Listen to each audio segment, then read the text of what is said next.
I got one of the toughest questions I've heard in a long time the other day.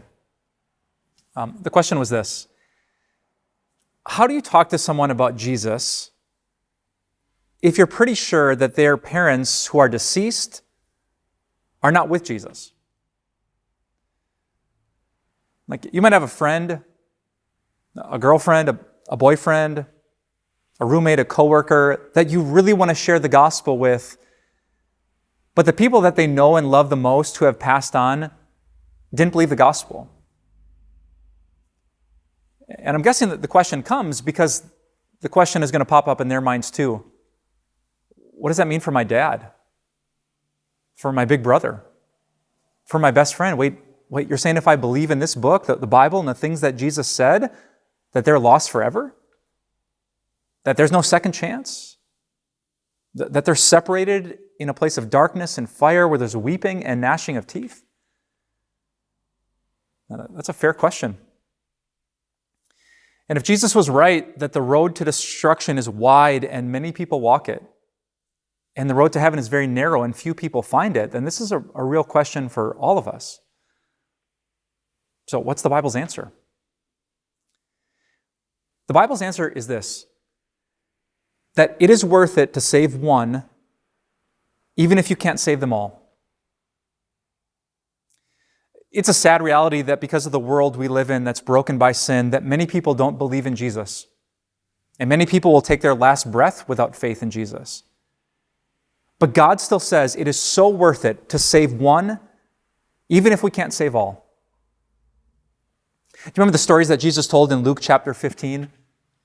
He told a story about a lost sheep and a lost coin and a lost son. And he kept coming back to this: there's more rejoicing in heaven over just one, when just one is found. And so I want you to share the gospel with your friend. Let the Holy Spirit calm the conscience and overcome obstacles, because that person's eternity is at stake. Does it grieve the heart of God that their father died without Christ? It does. And it would grieve his heart even more if he lost another precious soul because Christ was not shared. So that's real, but be compassionate. Be patient. Weep with those who weep. And remember, it is only this message that saves. And don't you think that Jesus had to deal with this? He shared the good news of the kingdom, not just with little kids who had living parents, but with grown-ups. And in the first century, where people died much younger, many of them probably had parents who had passed on.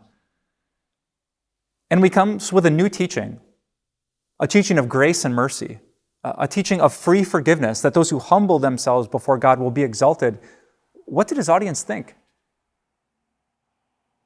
Now, I'm not sure if they thought about their parents, but I do know this, that Jesus did not let that stop him.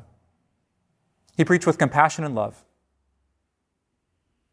Let me leave you with an analogy. If there was suddenly a cure for cancer, and your friend had cancer, and both of her parents had died of cancer, and you knew about the cure and she didn't, would you share it? And the answer is, of course I would. I wish I could have gotten it sooner to save more lives, but the fact that I can do something right now, there's good news, there is a cure, that means it's worth sharing. So let me reiterate, with all the compassion you can, share the gospel. Whoever believes it will be saved, and the angels in heaven will rejoice, even if God gets just one.